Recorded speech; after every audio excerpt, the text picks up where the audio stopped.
तो कहानी शुरू होती है टोक्यो से। हर सुबह की तरह एक आम सी सुबह आज भी हुई। अफरा तफरी, काम में जाने की जल्दी। बहुत से लोग तैयार होकर ट्रेन में बैठे अपने काम पे जाने के लिए। ट्रेन में हर इंसान अपने ही काम में मगन बैठा था। एक आदमी पानी पीने के लिए बोतल खोलता है, लेकिन हाथ से उसके ढक्कन स्लिप हो जाता है। चलते चलते अचानक ही वो ढक्कन गायब हो गया। ढक्कन का गायब होना था कि अचानक एक और अजीब काम हुआ। सभी लोगों के फोन काम करना बंद कर गए और उन पर अर्थक्वेक्स के अलर्ट्स आने लगे। सभी लोग घबरा गए थे। ट्रेन अपनी पूरी स्पीड से चल रही थी। चलते चलते वो जैसे ही एक टनल के अंदर पहुंची, एक बहुत बड़ा झटका ट्रेन में बैठे हुए लोगों ने महसूस किया और हमें दिखाया गया कि ट्रेन एक वर्म होल में चली गई है और ट्रेन में बैठे सभी लोग बेहोश हो चुके हैं। उन्हें होश आया तो उन्होंने अपने आप को जंगल में पाया। इधर उधर देखने पे पता चला कि पूरी ट्रेन नहीं, ये तो सिर्फ ट्रेन का एक ही कंपार्टमेंट था जो इस अजीब जंगल में पहुंच चुका है। ये जगह भी उन्हें जानी पहचानी लग रही थी। ये टोक्यो भी था जो अब बदल कर बस एक जंगल बन के रह गया है। ये सब कुछ देखकर सभी लोग शॉक थे। किसी को समझ नहीं आया कि उनके साथ क्या हुआ। ट्रेन में मौजूद सैम नाम का आदमी, जो कि एक फायर फाइटर है, वो सिचुएशन को संभालने के लिए सभी पैनिक हुए लोगों को रिलैक्स करने की कोशिश करता है। उसके इस काम में मदद करती है यूमी नामी एक लड़की जो अभी फायर फाइटर बन रही थी। सैम ने एक टीचर के तौर पे उसे काफी क्लासेस भी दी थी और वो सैम को पसंद भी करती है। फिर सीन कट होता है और हमें 2023 में वही टोक्यो शहर दिखाया जाता है। वो दिन जिस दिन ये सब लोग ट्रेन में बैठे थे। ट्रेन की मैनेजमेंट हैरान परेशान है कि आखिर चलती ट्रेन के 2 कंपार्टमेंट्स कहाँ गायब हो गए। सैम के कंपार्टमेंट को तो हम देख चुके हैं, लेकिन एक और कंपार्टमेंट भी गायब है जिसे अभी तक नहीं दिखाया गया। इंजीनियर्स टनल को चेक करते हैं जिस टनल के अंदर से वो कंपार्टमेंट्स गायब हुए थे। दूसरी तरफ हम सैम, यूमी और उसके साथ एक और लड़के को देखते हैं जो भी टनल को ही चेक कर रही है, ये जानने के लिए कि शायद वहाँ कोई उन्हें ढूंढते ढूंढते आया हो। उन्हें दूसरी तरफ कोई रोशनी दिखाई देती है। यहाँ इंजीनियर्स को भी 2 रोशनी दिखाई दे रही थी। इंजीनियर्स को लगा सभी लोग दूसरी तरफ मौजूद हैं और सैम के ग्रुप को लगा कि शायद दूसरी तरफ से जो रोशनी आ रही है वो उनकी मदद करने के लिए कुछ लोग आ रहे हैं, लेकिन ये दोनों पार्टीज की ही गलतफहमी थी। सैम के ग्रुप ने जब आगे जाकर देखा तो टनल के बाहर से उन्हें सूरज की रोशनी दिखाई दे रही थी और यहाँ इंजीनियर्स के सामने भी दूसरी इंजीनियर्स की टीम थी जो गुमे हुए लोगों की तलाश में ही थे। सैम का ग्रुप जो टनल से बाहर निकल चुका था, वो शहर के दूसरी तरफ देखते हैं तो परेशान रह जाते हैं क्योंकि ये पूरा टोक्यो शहर एक रेगिस्तान में बदल चुका है। इन अजीबोगरीब चीजों की वो बहुत सी वीडियोस बना लेते हैं ताकि जाकर अपने जैसे पैसेंजर्स को दिखा सकें। इनकी सोच के मुताबिक जब इन्होंने इस शहर के बारे में लोगों को बताया तो किसी ने उन पे यकीन नहीं किया। उन्होंने भी जब वीडियोस देखी तो उन्हें यकीन आया कि वो किसी स्ट्रेंज जगह पे पहुंच चुके हैं। सभी परेशान थे, किसी को कुछ समझ नहीं आ रहा था कि वो लोग यहाँ रहेंगे कैसे, जिएंगे कैसे, सरवाइव कैसे करेंगे। दूर दूर तक कोई इंसान नहीं था। आखिर इनको बचाएगा कौन? इस जगह में फंसे उन्हें 7 घंटे गुजर चुके हैं। कोई मदद को नहीं आया, फोन में कोई सिग्नल नहीं है और भूख भी सबको बहुत लग रही है।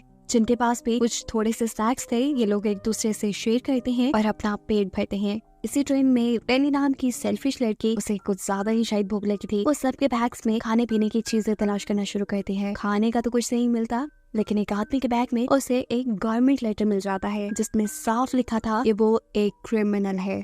रेनी का उल्टा दिमाग उल्टा ही चला। उसे लगा कि ये सारा काम जरूर इस क्रिमिनल का है। उसने हमें यहाँ फंसा दिया ताकि वो गवर्नमेंट को ब्लैकमेल कर सके उसकी सजा खत्म होने के लिए। ये बात उठकर सबको भी बता देती है। हाशिमा बेचारा सबको समझाता रह जाता है कि ये लेटर मेरा नहीं है, मेरी बात तो सुनने की कोशिश करे, लेकिन जब कोई उसकी बात नहीं सुनता तो कहता है ठीक है, मैं जा रहा हूँ यहाँ से। अब सब लोग आराम से मिलकर यहाँ रहे। उसके इस कंपार्टमेंट से बाहर जाते ही एक ब्लॉगर लड़का यहाँ सैम और यूमी को बताता है कि रीना गलत कह रही है, वो खुद सबके बैग से चोरी कर रही थी और मुझे नहीं लगता कि कायाशिमा एक क्रिमिनल है। ये जानकर सैम को बुरा लगा। वो कायाशिमा को ढूंढने के लिए बाहर जाता है, जहाँ कायाशिमा चलते चलते एक खाई में गिरने वाला था, लेकिन सही वक्त पे वहाँ पे सैम आकर उसे बचा लेता है। सैम के बचाने के बाद कायाशिमा उसका शुक्रिया करता है और उसे कहता है कि मैं क्रिमिनल नहीं हूँ, मैं एक बहुत ही मशहूर हेयर ड्रेसर हूँ। सैम इससे पहले उससे और भी कुछ पूछता, वो उसे चुप करवा देता है। यानी उसने उस क्रिमिनल वाले लेटर के बारे में इन्हें अभी तक कुछ नहीं बताया। परेशानी में रात हो जाती है। बहुत से लोग तो सो गए थे, लेकिन बहुत से लोग परेशानी में नींद तो दूर, सोच उनकी जान ही नहीं छोड़ी। सुबह भी हो जाती है। ऐसे के ऐसे सब लोग बेहाल बैठे हैं। सैम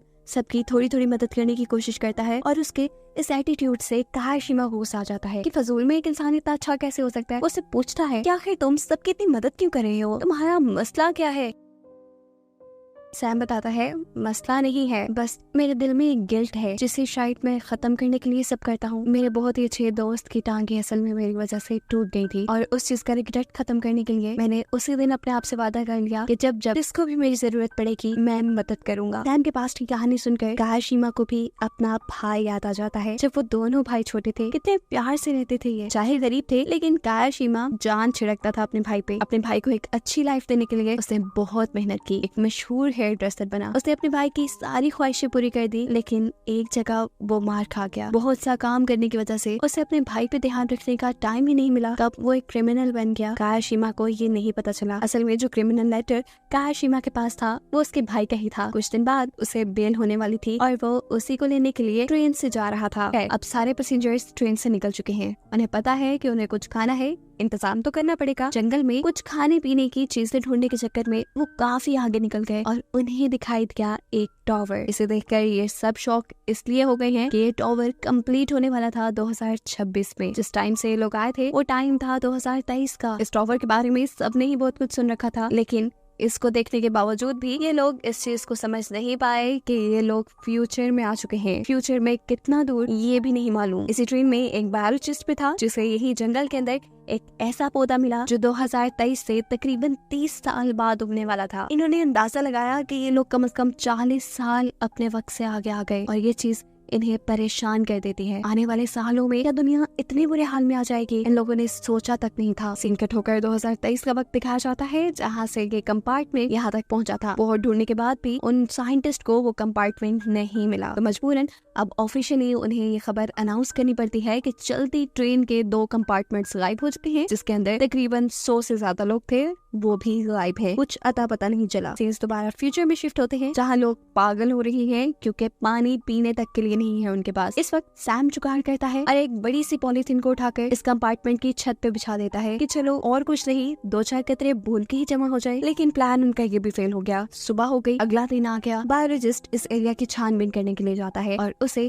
एक ऐसा फ्लावर मिलता है जो बहुत ज्यादा पानी के आसपास उगता था। इसे देखकर उसे क्लू मिला जरूर आसपास कोई चश्मा या नदी है। ये सुन सैम डिसाइड करता है कि अगर तो यहाँ कोई चश्मा या नदी है तो वो उसे ढूंढ कर रहेगा ताकि उसके सभी साथी प्यास बुझा सके। उसके साथ जाते हैं ये बायोलॉजिस्ट कायाशीमा और यूमी भी। चलते चलते ये लोग पहुंचे एक बहुत ही बड़े पहाड़ के पास। पहाड़ है तो चश्मा भी होने के चांसेस है, लेकिन इतने ऊंचे और इतने सीधे पहाड़ पे चढ़ेगा कौन और किस तरह? इस काम के लिए ये सब मिलकर एक रस्सी बनाते हैं और सैम जो कि एक फायर फाइटर है और रस्सी से दीवारों पर चढ़ने का उसे काफी एक्सपीरियंस है, वो यहाँ इस पहाड़ के ऊपर चढ़ता है और फाइनली इन्हें पानी भी मिल गया है। खुशी से ये लोग झूमने लगे। सैम इस पहाड़ के ऊपर से दूर दूर तक देखने लगता है। जहाँ टोक्यो की बड़ी बड़ी मशहूर बिल्डिंग्स थी वो जगह बस एक समुंदर बन गई थी। उसने बात आकर अपने साथियों को बताई। सभी लोग और भी ज्यादा परेशान हो गए ये जानकर कि आखिर फ्यूचर में ऐसा क्या होने वाला था कि जिससे ये दुनिया इतनी बर्बाद हो जाएगी। एक और दिन खत्म हो जाता है, रात हो जाती है और टनाका नाम का एक आदमी कंपार्टमेंट से बाहर निकलता है। वो अपना काम कर ही रहा था कि यहाँ पे कोई इंसान उसके ऊपर हमला कर देता है। खैर उसके हमले से तो उसने अपने आप को बचा लिया, लेकिन जबकि बाहर वो जाकर अपने कंपार्टमेंट के साथियों को बताता है तो कोई इस पे यकीन ही नहीं कर रहा था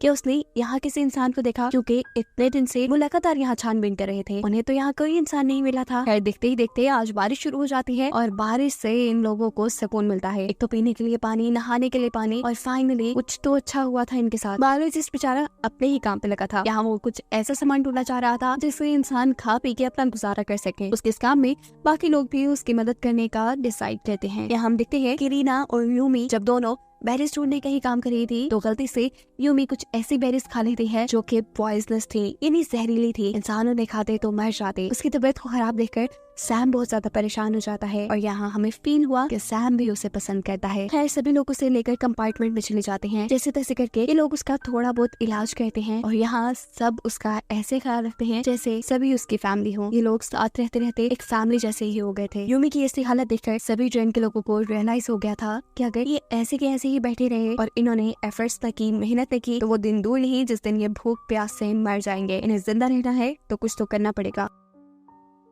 इसीलिए अगले ही दिन से ये लोग काम करने का फैसला करते हैं। कुछ लोगों ने यहाँ खाना ढूंढा था, कुछ लोगों ने मिलकर बर्तन बनाए और आज के दिन इन्होंने बहुत सा काम किया। खाने को भी इन्हें बहुत कुछ मिला था, लेकिन ये सब करने के बाद भी वो लोग ज्यादा खुश नहीं थे। उन्होंने रियलाइज किया कि खाने के तौर पे उन्होंने कुछ जहरीली बेरीज भी जमा कर ली थी। इस टाइम पर काशिमा को शक होता है कि शायद उन्होंने ये पॉइजनस बेरीज नहीं जमा की, उनके खाने में बेरीज शायद तनाका ने मिलाई है, जिसे ये लोग अपने कंपार्टमेंट से निकाल चुके हैं क्योंकि उसने काशिमा की सीजर चुरा ली थी। ये लोग अब उस आदमी को ढूंढने के लिए निकलते हैं। सैम पूरी रात जंगल में भटकता रहा, उसे तनाका कहीं नहीं मिला, लेकिन उसने काशिमा की सीजर जरूर ढूंढ ली। अब बायोलॉजिस्ट जो हर दिन इनका कोई ना कोई फायदा कर दिया करता था, वो इस एरिया को रीड करते हुए उन्हें बताता है कि उसके नॉलेज के मुताबिक जैसा इस जगह का स्ट्रक्चर है, यहाँ करीब ही कहीं नदी भी गुजर रही होगी, और अगर यहाँ नदी है तो इनके पानी की भी सारी जरूरतें पूरी हो जाएंगी और ये लोग वहाँ से मछलियाँ भी पकड़ सकते हैं। यह जबरदस्त आइडिया था। सभी उसके आइडिया पे काम करने के लिए निकलते हैं, यानी एक नदी ढूंढने के लिए निकल जाते हैं और रास्ते में ही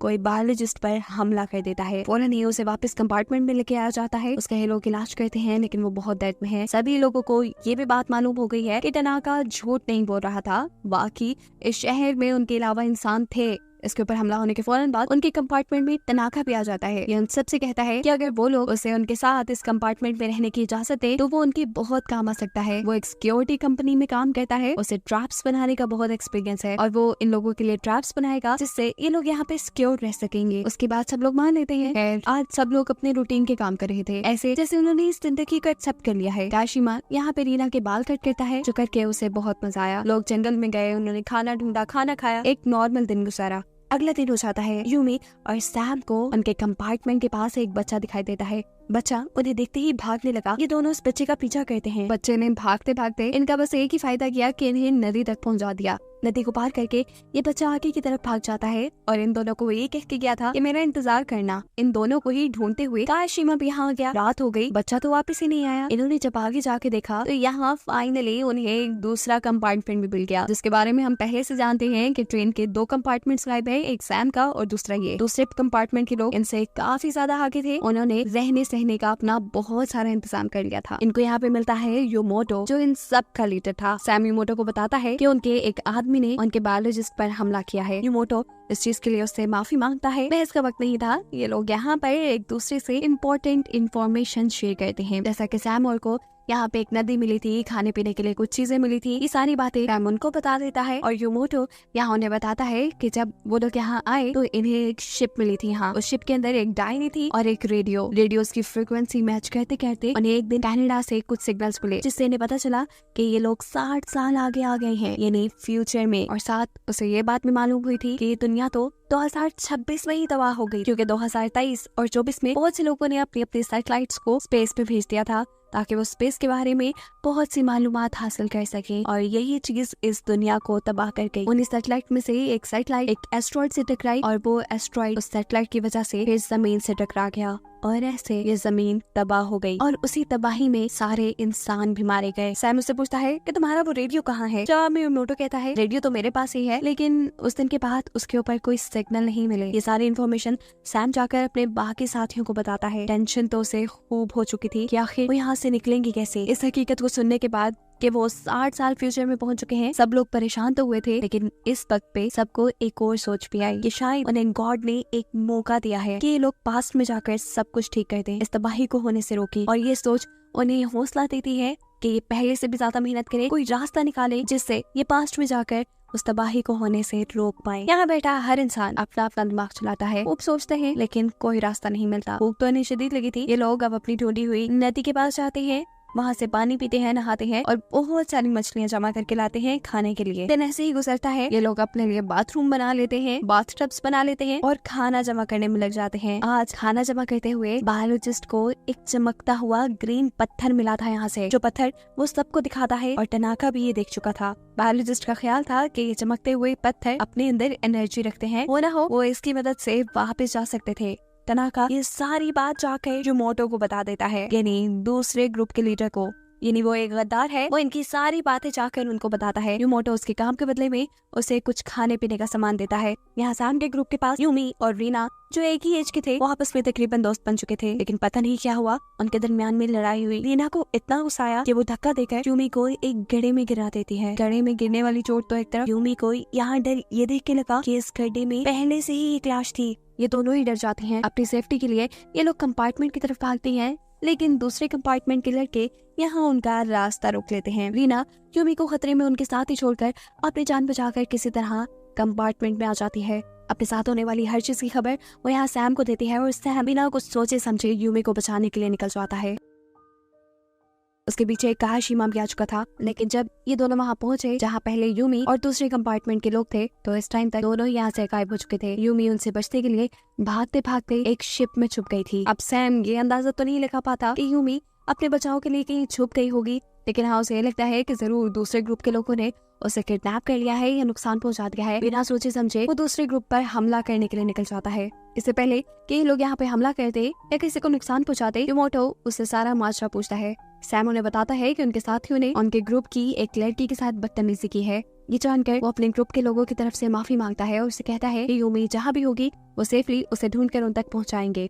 लेकिन सैम को युमोटो पे यकीन नहीं था, क्योंकि उसे लग रहा था कि जो लाश अभी यूमी और रीना ने देखी है वो भी उन्हीं के ग्रुप के किसी बंदे की है जिसे युमोटो के ग्रुप ने मार दिया। युमोटो जवाब में कहता है, नहीं वो तुम लोगों का कोई बंदा नहीं है, वो हमारे ही ग्रुप का एक बंदा है। जब हम लोग यहाँ इस हालत में आए तो वो बहुत ही ज्यादा पैनिक हो गया, इतना पैनिक कि वो पागलों की तरह सब पे हमला करने लगा था। उसने मुझ पे भी हमला कर दिया। अपने आप को बचाने के लिए अपने सेल्फ डिफेंस पे मैंने उसके पेट में चाकू मारा और अनइंटेंशनली मेरे से उसका मर्डर हो गया। यहाँ सभी लोग उस आदमी को मारने पर, मेरी बहादुरी पर मुझे लीडर मानने लग गए। काशिमा और सैम अपने कंपार्टमेंट के पास पहुंच जाते हैं। अब क्योंकि वो हमला करने की सोच से दूसरे ग्रुप के पास गए थे, इसीलिए उन्हें खतरा था कि कहीं दूसरे ग्रुप वाले भी हमला करने के लिए उनके पास ना आ जाए। अपने सेल्फ डिफेंस के लिए ये लोग यहाँ हथियार बनाने का फैसला करते हैं। यहाँ युमोटो उसी शिप के अंदर जाता है जिस शिप के अंदर उसे रेडियो मिला था। वो नहीं चाहता कि इसी शिप के एक छोटे से डब्बे के अंदर यूमी भी छुपी बैठी है। वो यहाँ रेडियो पे किसी से बात करने लगता है, लेकिन रूमी उसका झूठ पकड़ लेती है कि वो किसी से रेडियो पे बात नहीं कर रहा और ये रेडियो तो चल भी नहीं सकता क्योंकि नीचे से उसकी केबल ही कटी हुई थी। वो बाहर निकलकर उससे पूछती है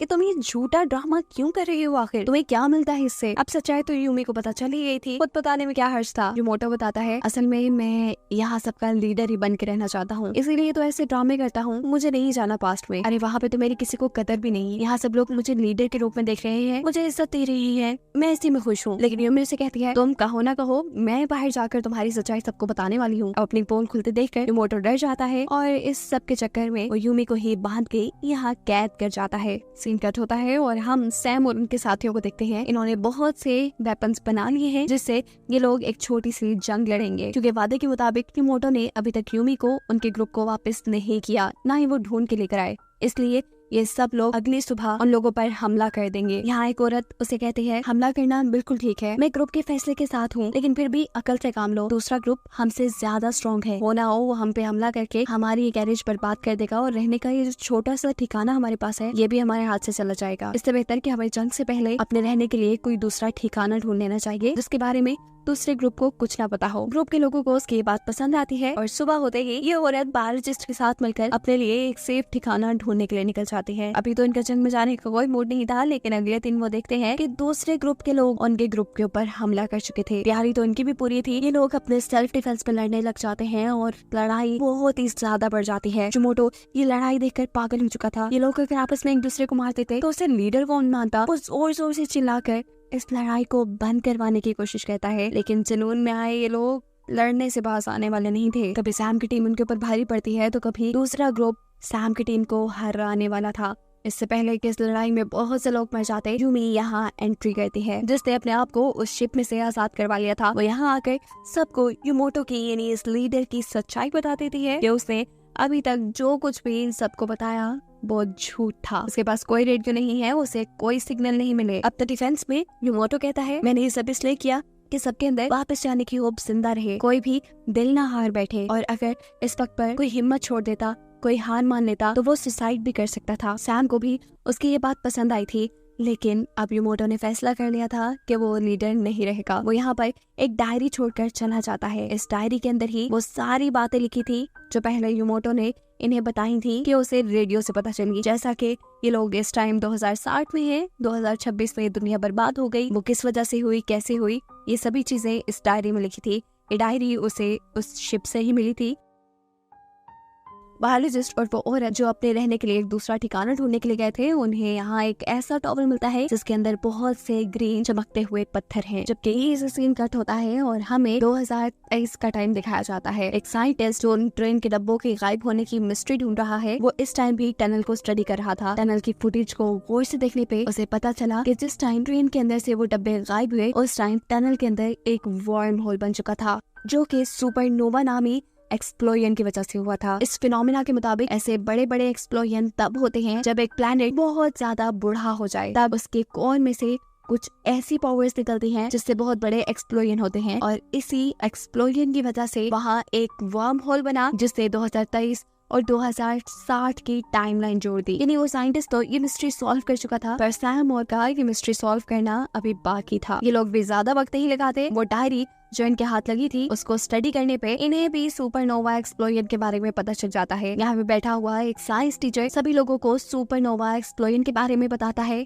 कि ये एक्सप्लोजन जमीन के या किसी भी प्लैनेट पे तब होता है जब प्लैनेट बहुत ज्यादा बूढ़ा हो जाए, मरने के करीब चला जाए। उनकी बातें करते करते अचानक यहाँ बहुत बड़ा तूफान आ जाता है। सभी लोग अपने कंपार्टमेंट में वापस आ जाते हैं। टनाका डिसाइड करता है कि वो इस कंपार्टमेंट के इमरजेंसी गेट को खोलकर दूसरी तरफ वाली टनल के अंदर चला जाएगा इस तूफान से बचने के लिए। वो जैसे ही इमरजेंसी गेट खोलता है इस कंपार्टमेंट का, तो दूसरी तरफ ये देखते हैं कि एक बहुत बड़ा वर्म होल बना हुआ है जो आहिस्ता आहिस्ता यहाँ की हेल्थी चीजों को अपने अंदर खींच रहा था। उसने टनाका की बनाई हुई एक छोटी सी डॉल को भी अपने अंदर खींच लिया था। अचानक तूफान बंद होता है और ये वर्म होल भी बंद हो जाता है। सीन कट होकर दूसरी तरफ 2023 के अंदर हम देखते हैं कि ट्रेन मैनेजमेंट के पास एक डिटेक्टिव भी है। ये लोग इसी टनल के अंदर खड़े होकर अपने केस को स्टडी कर रहे थे कि अचानक उनके पास टनाका की वो डॉल आकर गिरती है जो वर्म होल की वजह से यहाँ आई है। यहाँ वर्म होल को देखने के बाद इन लोगों को भी समझ आ गया था कि आखिर वापस जाना कैसे है। इन्हें वापस जाने के लिए एक वर्म होल बनाना था, जिसके लिए कुछ स्पेशल रेडियो एक्टिव पत्थर और बहुत बड़ा एनर्जी सोर्स चाहिए था। पावर स्टेशन तो इस शहर में हो सकता था, लेकिन उसे ढूंढना मुश्किल था, नामुमकिन नहीं। ये सब लोग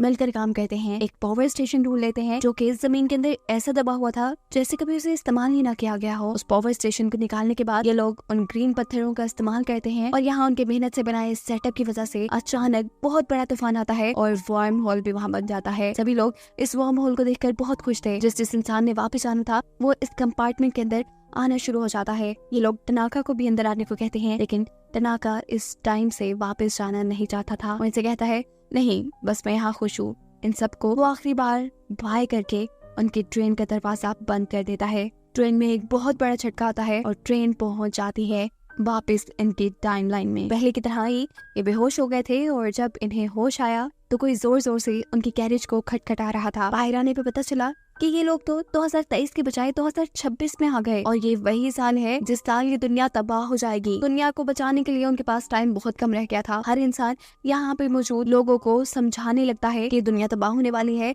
इसे तबाह होने से बचाना चाहिए। ये लोग अपना फ्यूचर से लाया हुआ सामान भी नहीं दिखाते हैं, वो वीडियोस और वो पिक्चर्स भी अपनी बातों पे यकीन दिलाने के लिए नहीं दिखाते हैं जो उन्होंने वहाँ बनाई थी। लेकिन कोई भी उनकी बातों पे इसलिए यकीन नहीं कर रहा क्योंकि उन्हें लग रहा है कि एक बहुत बड़े हादसे की वजह से इन लोगों की दिमागी हालत खराब हो चुकी है। ये न्यूज भी वायरल हो चुकी थी कि 2026 के अंदर जो कंपार्टमेंट ट्रेन के गायब हुए थे वो एकदम से 2026 में आ गए। इस बात को कंफर्म करने के लिए कि यही लोग हैं जो 2023 में गायब हुए थे, उनका मेडिकल एग्जामिनेशन किया जाता है। जहाँ कोई भी उनकी बातों का यकीन नहीं कर रहा था, वहीं पर डे वो साइंटिस्ट जिसने नोवा एक्सप्लोजन के बारे में पता चलाया था वो इनसे मिलने के लिए जाता है। दूसरी तरफ इसी ट्रेन में बैठी हुई वो लेडी जो एक बहुत बड़ी पोस्ट पे थी, वो अपनी पोस्ट और पैसे का इस्तेमाल करते हुए डिफेंस मिनिस्टर से मिलती है और उन्हें अपने साथ होने वाली हर चीज के बारे में बताती है, अपनी हर उस इंफॉर्मेशन के बारे में बताती है जो उन्हें 2060 में रहकर मिली। डिफेंस मिनिस्टर ने उसकी बात बहुत गौर से सुनी थी। डिफेंस मिनिस्टर बताती है कि सच में एक एस्ट्रॉइड उनकी दुनिया से टकराने वाला है और उससे दुनिया को बचाने के लिए ये लोग एक ऐसा मिसाइल बना रहे हैं जिससे ये लोग उस एस्ट्रॉइड को स्पेस पे ही तबाह कर देंगे। वो दुनिया से नहीं टकराएगा और ऐसे दुनिया सेफ रह जाएगी। ये जानने के बाद इस औरत के भी सांस में सांस आया था। उसने ये सारी बातें अपने टीम मेंबर्स को भी बता दी थी। ये लोग उसकी बातें सुन के रिलैक्स तो हुए, लेकिन पूरी तरह नहीं। जो कुछ वो देख आए थे उसके बाद किसी भी चीज पे यकीन करना मुश्किल था। आखिर वो दिन भी आ जाता है जिस दिन एस्ट्रॉइड इस दुनिया से टकराने वाला था। सबकी सांसें थमी हुई थी। ये सब एक दूसरे से ऐसे मिलते हैं जैसे आइंदा ये कभी मिलेंगे ही नहीं। इन्हें एतबार नहीं था, न जाने ये दुनिया बचेगी भी या नहीं। सभी लोग मिलकर उस न्यूज को देख रहे थे जहाँ मिसाइल आसमान में जा रहा था। इनकी सांसें तब तक थमी रही जब तक इन्हें ये गुड न्यूज नहीं मिल गई कि वो मिसाइल एस्ट्रॉइड को तबाह करने में कामयाब हो गया है। फाइनली ये दुनिया बच चुकी थी और इस दुनिया को उसकी असल हालत में दिखाते हुए ये सीजन यहीं एंड होता है।